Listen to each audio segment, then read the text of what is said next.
Hi friends. तो आज हम लोग देखने जा रहे हैं कि फंक्शंस क्या होते हैं हमारे एसक्यूएल में। ये बहुत इंपॉर्टेंट टॉपिक है हमारे इंटरव्यू पॉइंट ऑफ व्यू से। तो स्टार्ट करते हैं इसको जल्दी से।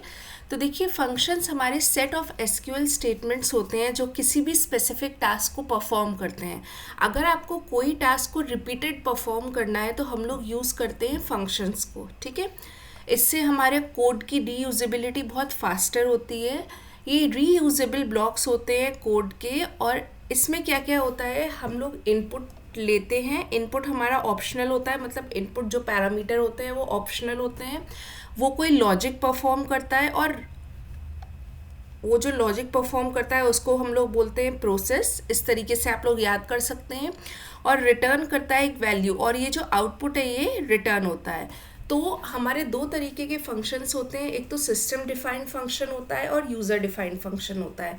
तो सिस्टम डिफाइंड फंक्शंस हमारे वो फंक्शंस होते हैं जो एसक्यूएल हमें बिल्ट इन देता है, जो हमें हमारे सिस्टम द्वारा प्रोवाइडेड होते हैं, हम लोग खुद क्रिएट नहीं करते। जैसे कि हमारे पास एग्रीगेट फंक्शंस हो गए। अब एग्रीगेट में हमारे पास काउंट हो गया, सम हो गया, मिन हो गया, मैक्स हो गया। और हमारे दूसरे होते हैं यूज़र डिफाइंड फंक्शंस। ये फंक्शंस जो होते हैं हम लोग खुद क्रिएट करते हैं और नॉर्मल कॉल करके इसको यूज़ करते हैं। नेक्स्ट यहाँ पे आइए, रूल्स क्या होते हैं जब हम किसी भी फंक्शन को क्रिएट करते हैं। देखिए, हम ये फंक्शंस जो होते हैं केवल सेलेक्ट स्टेटमेंट के साथ जो है वो यूज़ होते हैं। जब हम लोग फंक्शंस यहाँ पे नेक्स्ट स्लाइड में देखेंगे कैसे बनाते हैं और यूज़ करते हैं, तब आपको समझ में आएगा। हमेशा कोई वैल्यू रिटर्न होती है फंक्शन से। ये याद रखिएगा कि फंक्शंस अगर आपके यूज़ हो रहे हैं तो मैंडेटरी आपकी कोई ना कोई वैल्यू रिटर्न होगी। और ये केवल इनपुट पैरामीटर्स के साथ काम करते हैं, कोई आउटपुट पैरामीटर इसमें नहीं होता, और इसमें कोई एक्सेप्शनल हैंडलिंग भी नहीं हो सकती। अब देखिए, ये फंक्शंस कहाँ होते हैं। आप अपने एसक्यूएल में जाइए, अपने डेटाबेस के अंदर। तो अगर मैं आपको दिखाऊं यहाँ पर थोड़ा सा, हम लोग चलते हैं अपने एसक्यूएल में। तो यहाँ पे देखिए, मैं अपने डेटाबेस में आई। डेटाबेसेस के अंदर मेरा प्रोग्रामेबिलिटी का फंक्शन फोल्डर है। उसके अंदर फंक्शंस हैं। उसके अंदर देखिए यहाँ पे टेबल वैल्यू, स्केलर्ड वैल्यू फंक्शंस हैं, सिस्टम फंक्शंस है, ये जो होते हैं हमारे सिस्टम द्वारा जो डिफाइन होते हैं। तो यहाँ पे देखिए एग्रीगेट फंक्शन, ये जो एवरेज है ये क्या लेता, क्या है, एक्सप्रेशन लेता है और रिटर्न करता है एक इंटीजर को। तो ये कहलाते हैं हमारे वो फंक्शंस जो हमारे एसक्यूएल में ऑलरेडी एग्जिस्ट करते हैं। हमको बस उसको कॉल करना पड़ता है। नेक्स्ट अगर हम लोग देखें तो यहाँ पर देखिए, सबसे पहले मैंने कुछ इनबिल्ट अपने फंक्शंस दे रखे हैं। जैसे कि मेरा एम्प्लॉय डीबी ऑलरेडी वहाँ पर था, मैं उसको यूज़ कर रही हूँ। और ये है मेरे कुछ स्ट्रिंग फंक्शंस, ये date time function, numeric function, और यहाँ पे ये क्या है, मेरा एग्रीगेट फंक्शन। नेक्स्ट आते हैं हम लोग यूज़र डिफाइंड फंक्शंस पे। यूज़र डिफाइंड फंक्शन क्या होते हैं, वो रीयूजेबल रूटीन्स होते हैं। मतलब रीयूजेबल रूटीन मतलब एक सेक्शन ऑफ कोड हम लोग लिखते हैं जिसको हम लोग बार बार यूज़ कर सकते हैं, और वो क्या करता है, एक वैल्यू को रिटर्न करता है, राइट। तो सबसे पहले हम लोग देखते हैं स्केलर वैल्यू फंक्शंस। ये क्या होते हैं फ्रेंड्स, ये हमारी सिंगल वैल्यू रिटर्न करते हैं। सिंगल वैल्यू मतलब ये पूरा कैलकुलेट होंगे और आपकी केवल एक ही वैल्यू यहाँ पर रिटर्न होगी। ठीक है, एक वैल्यू रिटर्न करेंगे। और used when we need only one calculated value. अगर आपको अपने रिटर्न स्टेटमेंट में केवल एक वैल्यू को रिटर्न करवाना है तब हम लोग यूज़ करते हैं स्केलर फंक्शंस को। तो यहाँ पर देखिए इसका सिंटेक्स क्या होता है, क्रिएट फंक्शन, फंक्शन का नाम, रिटर्न्स। जो ये वाला स्टेटमेंट होता है ये बहुत ज़रूरी होता है। देखिए, मैंने आपको रूल्स में बताया था कि हम लोग रिटर्न का स्टेटमेंट यहाँ पे ज़रूर लिखते हैं। तो ये रिटर्न करेगा क्या, इंटीजर टाइप वैल्यू। देखिए, इसको मैंने as a parameter, input parameter pass करा हुआ है, और एज बिगिन और एंड के बीच में हम लोग वो लिखते हैं जो वैल्यू वो रिटर्न करेगा। तो सैलरी मल्टीप्लाई बाय 0.2, ये आपका जो है रिटर्न हो जाएगी आपकी यहाँ पर सैलरी। और ये होती है हमारी फंक्शन कॉल। यहाँ पर हम लोग फंक्शन कॉल दे रहे हैं इस तरह से, और हमेशा इसको सेलेक्ट स्टेटमेंट के साथ यूज़ करते हैं। मतलब मान लीजिए आपको अब क्या क्या देखना है, आपको नाम देखना है, सैलरी देखनी है, और वो देखना है कि बोनस के बाद कितनी सैलरी आएगी। तो हम लोग क्या करेंगे, सेलेक्ट नेम सैलरी, और इस तरीके से हम लोग फंक्शन को कॉल कर लेंगे।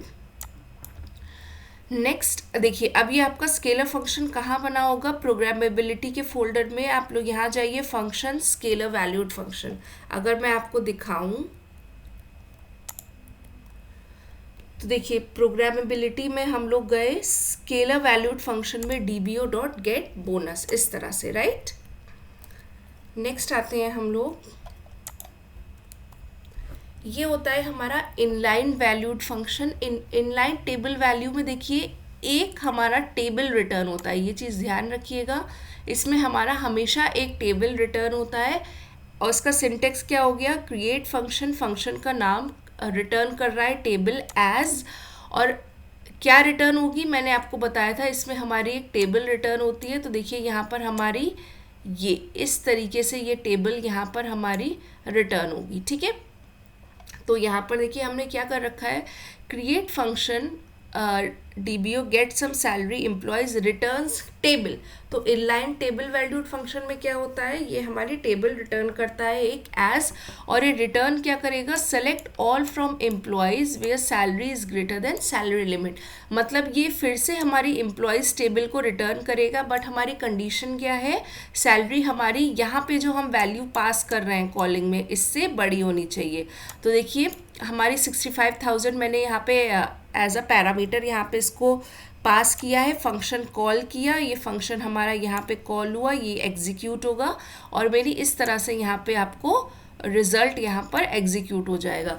तो देखिए जो भी फंक्शंस होते हैं आपके, हमेशा आप उसमें सेलेक्ट स्टेटमेंट को यूज़ करते हैं। तो देखिए यहाँ पे मैंने सेलेक्ट स्टेटमेंट को यूज़ किया है। नेक्स्ट आते हैं multi statement table valued function में।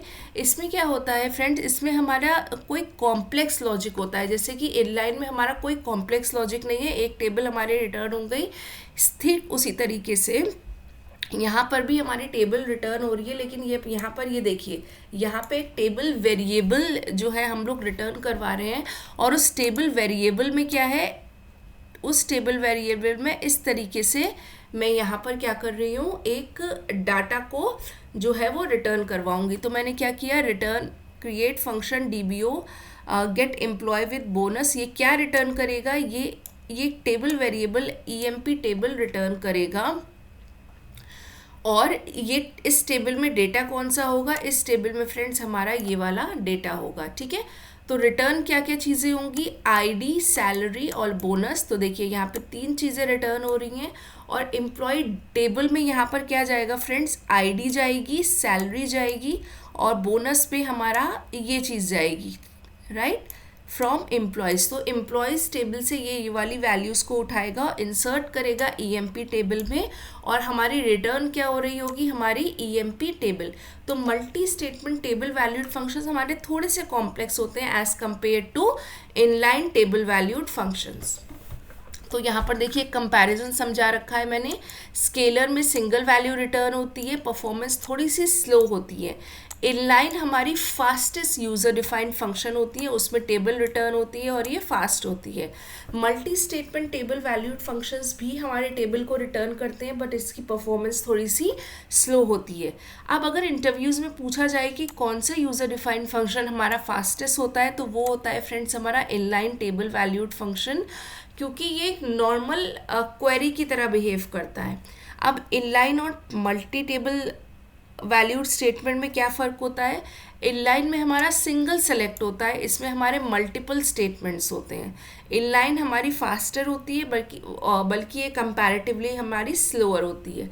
इसमें हमारा कोई भी टेबल वेरिएबल नहीं होता है, इसमें हमारा टेबल वेरिएबल होता है। अगर हम प्रीवियस स्लाइड में जाएं तो देखिए यहाँ पे हम सिंपली रिटर्न करवा रहे हैं टेबल, और यहाँ पे हम लोग क्या करवा रहे हैं फ्रेंड्स, हम लोग रिटर्न करवा रहे हैं एक टेबल वेरिएबल। ये जो @EMP टेबल है, इसको बोलते हैं टेबल वेरिएबल, राइट। अब हम लोग नेक्स्ट पे आते हैं। तो देखिए यहाँ पर क्या होता है, अगर आपके पास परफॉर्मेंस इश्यूज़ आ रहे हैं तो आप लोग क्या करेंगे, तो हम लोग क्या करते हैं, हम लोग रिप्लेस करते हैं स्केलर यूज़र डिफाइंड फंक्शन को इनलाइन टेबल वैल्यूड से जॉइंट्स लगाते हैं, CT करेंगे। CT मतलब कॉमन टेबल एक्सप्रेशंस। अगर आपको किसी फंक्शन को ड्रॉप करना है तो आप क्या करोगे, तो ड्रॉप फंक्शन का नाम। अब लिमिटेशंस क्या होती है यूज़र डिफाइंड फंक्शन की, इसमें हम लोग कोई ट्राई कैच यूज़ नहीं कर सकते, डायनेमिक SQL नहीं लगा सकते हैं, कोई टेम्परेरी टेबल्स यूज़ नहीं होती हैं। अगर आपसे ये पूछा जाए कि यूज़र डिफाइंड फंक्शंस को हम लोग कब यूज़ नहीं करते हैं, तो जब भी हम लोग कोई हैवी कैलकुलेशंस करते हैं लार्ज डेटा पे, तो हम लोग यूज़र डिफाइंड फंक्शन को यूज़ नहीं करते हैं।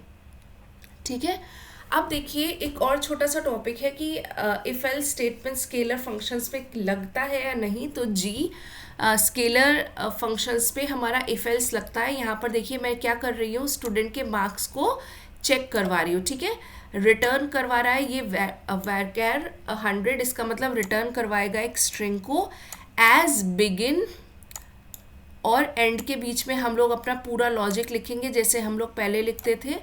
स्केलर फंक्शंस क्या करते हैं, हमारी एक वैल्यू को रिटर्न करवाते हैं। तो देखिए यहाँ पे क्या होगी, मेरी एक वैल्यू यहाँ पर रिटर्न होगी एज। अब देखिए बिगिन और एंड में मेरा पूरा लॉजिक होगा। अब यहाँ पर देखिए मैं क्या कर रही हूँ, डिक्लेयर करवा रही हूँ। देखिए जब भी आपको कुछ पे डिक्लेयर कराना होता है तो डिक्लेयर इस तरीके से हम लोग लेते हैं वेरिएबल, और ये वेरिएबल किस टाइप का होगा, वैरचैर टाइप का। अब अगर आपके मार्क्स ग्रेटर देन 40 है, मतलब आपने कंडीशन लगाई, तो बिगिन और एंड के बीच में आप इस वेरिएबल को जो है वो वैल्यू असाइन कर दोगे। देखिए हमने सेट करवा दी वैल्यू। या फिर एल्स ब्लॉक में देखिए क्या होगा, एल्स ब्लॉक में हम लोग क्या कर रहे हैं, हम लोग बिगिन और एंड के बीच में हम लोग दूसरी वैल्यू को सेट करवा दे रहे हैं। और याद रखिएगा जो फाइनल आपका एंड होगा उससे पहले आपको रिटर्न करवाना होगा, रिटर्न स्टेटमेंट देना होगा, और वहाँ पर आपको जो है कुछ रिटर्न करवाना होगा। तो हम लोग क्या करवा रहे हैं, इस स्ट्रिंग को यहाँ पे रिटर्न करवा रहे हैं। ठीक है, इस स्ट्रिंग में जो वैल्यू होगी वो बेस्ड होगी हमारी यहाँ पर जो हमने कंडीशंस को अप्लाई कर रखा है। अब देखिए हम लोग फंक्शन को कॉल कैसे करते हैं, सेलेक्ट स्टेटमेंट हमेशा यूज़ करते हैं। सेलेक्ट DBO चेक स्टूडेंट मार्क्स, और 80 हमने यहाँ पर पास कर दिया, तो 80 यहाँ पर क्या होगा, मार्क्स में चला जाएगा। अब यहाँ पे कंडीशन चेक होगी, मार्क्स अगर 40 से बड़े हैं तो क्या हमारा 80 40 से बड़ा है, क्योंकि मार्क्स जो है वो यहाँ पर कॉल हुए हैं ना, यहाँ पे कलेक्ट हो गया है हमारा 80। ठीक है, तो ये 80 हमारा यहाँ पे जो है वो कलेक्ट हो जाएगा। अब ये चेक होगा कि क्या स्टूडेंट के मार्क्स हमारे 40 से बड़े हैं, तो ये कंडीशन ट्रू हुई, हमारा बिगिन वाला ब्लॉक जो है वो चलेगा, और हमारा ये STR मेरा ये सेट हो जाएगा। और फाइनली जब ये रिटर्न होगा तो हमारे पास क्या आएगा, द स्टूडेंट हैज़ पास्ड। तो ये होता है फ्रेंड हमारे पास फंक्शंस इन SQL। अगर आपको कोई भी डाउट हो तो प्लीज़ कमेंट सेक्शन में स्पेसिफाई करिए। Thank you.